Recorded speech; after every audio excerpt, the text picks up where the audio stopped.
की स्थिति ये है कि भारतीय जनता पार्टी और उसका समर्थक मीडिया, उसका सारा जोर होता है मुसलमान को बदनाम करने में, मुसलमान के खिलाफ बोलने में, उनके खिलाफ नफरत फैलाने में, उनके ऊपर झूठे सच्चे आरोप लगाने में।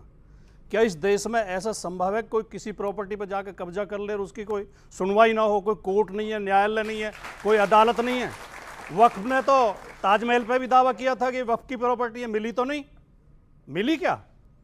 दूसरी बात, हम में से बहुत लोग ये नहीं जानते होंगे, देखने वाले दर्शक जो हैं, कि वक्फ की जो प्रॉपर्टी होती है वो होती क्या है।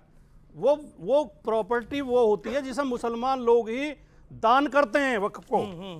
वो कहीं सरकार नहीं देती उसे, या कहीं से दूसरे समाज से नहीं आती। तो उनकी अपनी प्रॉपर्टी है, उनका अपना प्रबंधन है, ये सब जगह है। सिखों के गुरुद्वारों का प्रबंधन कौन करती है? शिरोमणि की गुरुद्वारा प्रबंधक समिति। बिल्कुल बिल्कुल।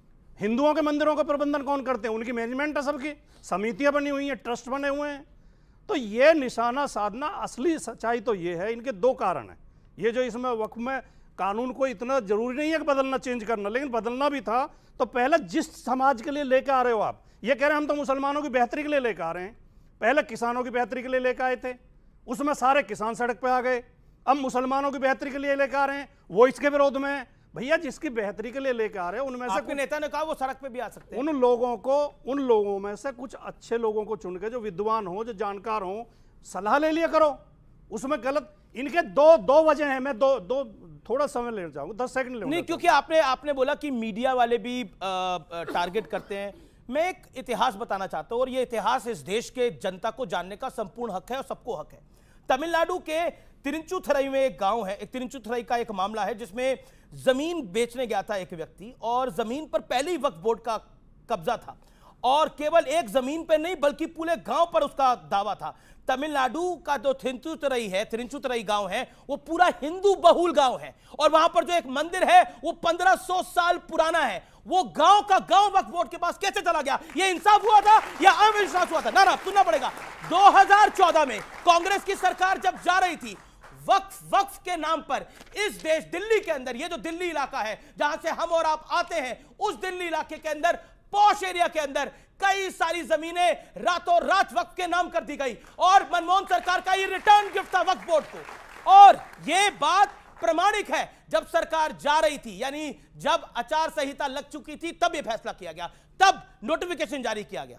2 उदाहरण दिए आपने, 200 उदाहरण ऐसे भी हैं जहां वक्फ की प्रॉपर्टी पे दूसरे लोगों ने कब्जे कर रखे हैं। दो दीजिए वक्फ की जगह जगह शिकायत चल रही है। उनका केस तो वक्फ के बाद दिल्ली में कई प्रॉपर्टी हैं। दूसरी बात, वक्फ की प्रॉपर्टी लगभग 1.5 लाख 2 लाख प्रॉपर्टी है, 9 लाख एकड़ तो जमीन है खाली। कोई एक दो केस का मसला नहीं है।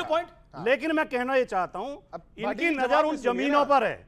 ये अभी नजूल भूमि के लिए कानून लेकर आए उत्तर प्रदेश विधानसभा में, और इनकी पार्टी के अंदर से विरोध हो गया, क्योंकि नजूल की भूमि जो पड़ी है खाली। अयोध्या में इन्होंने कई हजार एकड़ जमीन 3 इंडस्ट्री को दे दी, 3 उद्योगपतियों को दे दी, जो सेना की जमीन है, जो सेना के पड़ाव की जमीन है। ठीक है, ये करना चाहते हैं, ये भूमाफिया की तरह काम कर रहे हैं। जी इनकी जमीन पर नजर है। ये बात अपोजिशन ने बोली कि आपकी जमीन पर नजर है, अखिलियतों की जमीन पर नजर है, सिर्फ समाजवादी पार्टी नहीं, अपोजिशन की बड़े नजर है, इनकी रेलवे की जमीन पर भी नजर है। अभी भाटी जी ने कहते अभी सुनिए ना, बात को सुनिए। अभी भाटी जी ने कहते रेलवे और सेना जो है वो तो सरकारी ऑर्गेनाइजेशन है, लेकिन वक्फ कौन सी सरकारी ऑर्गेनाइजेशन है? अयोध्या में सेना की जमीन दे दी प्रॉपर उसको। अभी भाटी जी ने कहते कहा वक्फ ने तो ताजमहल की भी जमीन मांगी थी, मिल गई क्या? तो दे दें क्या? वो आपकी मांग लेगा, दे दें क्या? देश की किसी की भी मांग लेगा, दे दें क्या? मैं फैक्ट पे जवाब दे रहा हूं। अब ये नहीं सुनिए, मैं फैक्ट पे जवाब देता हूं। सिद्धार्थ यादव को भी सुन लीजिए, यादव जी को भी सुन लीजिए, बीजेपी के नेता सिद्धार्थ यादव को भी सुन लीजिए 30 सेकंड के लिए। देश में जब पहली बार वक्फ एक्ट आया गया था, इसका केस गया था लंदन में, जब हम गुलाम थे। वहां की कोर्ट ने इसको इलीगल बताते हुए कहा था कि ऐसा नहीं होना चाहिए, पर तुष्टीकरण तो तभी शुरू हो गया था, तभी से बता दिया गया। तब यहां पे ईस्ट इंडिया कंपनी ने, जो यहां का शासन था, उन्होंने कहा नहीं हम वक्फ टाइप बनाते हैं। उसके बाद ये काले अंग्रेज आ गए। कांग्रेस ने आने के बाद 55 में बदला, 66 में बदला, 96 में बदला, आप बदलो 3 बार। और वक्फ एक्ट में आपने वो प्रोविजंस कर दिए जो गैर इस्लामिक है। अरे मजार का प्रोविजन कर दिया, मजार तो कुरान में नहीं लिखी, आप वक्फ एक्ट में दे सकते हो। आज कोई पुल जा रहा है दिल्ली में, ऊपर से जा रहा है, उसमें मजार बन जाती है और कहते हैं मजार हमारी थी। पहली बात। दूसरी बात, गांव का उदाहरण अभी आपने दिया, तमिलनाडु के गांव का 1500 साल पुराना मंदिर, 1400 साल पुराना धर्म, पर मंदिर उनका। कमाल बात है। और यह कैसा एक्ट हुआ जहां पर जो सर्वेयर होगा वो सर्वेयर भी इस्लामिक स्कॉलर होगा, वही जाएगा, वफ का व्यक्ति जाएगा और जाके सर्वे करेगा जमीन हमारी है या नहीं, फिर आगे ट्राइब्यूनल में बैठ जाएगा, फिर आगे ट्राइब्यूनल में कहेगा हां ये जमीन हमारी है। और इस बात को लेकर के आप कोर्ट में नहीं जा सकते। और मैं बताऊं इनको मिर्ची क्यों है। 101 करोड़ दिए इन्होंने 2005 के बाद, आरटीआई का डाटा है, वक्फ बोर्ड को 101 करोड़ दिए इन्होंने। उत्तर प्रदेश पूरा दे डाला वक्फ बोर्ड को समाजवादी पार्टी ने, और 123 लुटियंस की जमीन दी कांग्रेस पार्टी ने। ये जो इनके साथ तुष्टीकरण की राजनीति चल रही है कि ऊपर के जो कुछ आका हैं उनको मना करके चलो, उनको साथ जोड़ करके चलो, नीचे का समाज मांग करे जा रहा है कि इसको बदला जाए। आप क्यों नहीं बोलते कि महिलाएं उसमें नहीं होती? किसी ने बोला एक बार भी? क्या इस देश की आधी आबादी, क्या मुसलमान 2 बहनें बैठी है हमारी वहां पे, वो वक्फ की मेंबर नहीं हो सकती?